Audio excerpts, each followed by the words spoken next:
বলিউড বাদশা শাহরুখ খানের পুত্র আরিয়ান খান তার প্রথম পরিচালিত web series the bads of Bollywood 18 September 2025-এ নেটফ্লিক্সে মুক্তি দিয়েছেন।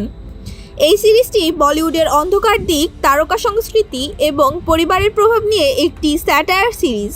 সিরিজের প্রথম পর্বের পর থেকেই দর্শকদের মধ্যে উত্তেজনা সৃষ্টি হয়েছে এবং ইতিমধ্যে এটি নেটফ্লিক্সের অন্যতম সেরা ডেবিউ হিসেবে প্রশংসিত হচ্ছে।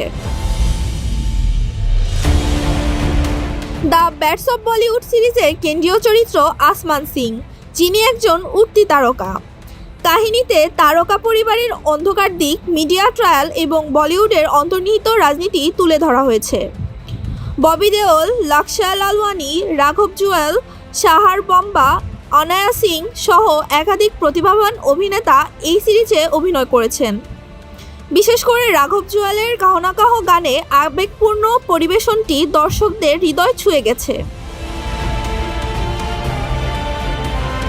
সিরিজটি বাস্তব জীবনের বেশ কিছু ঘটনার প্রতিফলন ঘটিয়েছে, যেমন সিদ্ধার্থ চতুর্বেদীর নেপোটিজম নিয়ে বিতর্ক, কারণ জোহারের সঙ্গে সম্পর্কের টানাপোড়েন এবং 2021 সালের ক্রুজ ড্রাগ কেস।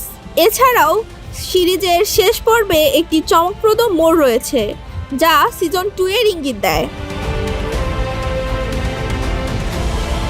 দর্শকরা সিরিজটিকে লাক বাই চান্স এবং এন্টোরেজের মিশ্রণ হিসেবে বর্ণনা করছেন। তারা সিরিজের হাস্যরসাত্মক উপস্থাপনা এবং বাস্তব জীবনের ঘটনার প্রতি ইঙ্গিতকে প্রশংসিত করছেন। তবে কিছু দর্শক সিরিজের মাঝামাঝি অংশকে কিছুটা স্থূল এবং ক্লিশে মনে করছেন। আরিয়ান খানের দ্য ব্যাডস অব বলিউড সিরিজটি বলিউডের অন্তরাল উন্মোচনে একটি সাহসী প্রয়াস। যারা বলিউডের অজানা দিক জানতে আগ্রহী তাদের জন্য এটি একটি চমৎকার অভিজ্ঞতা। সিরিজটি নেটফ্লিক্সে স্ট্রিমিং হচ্ছে।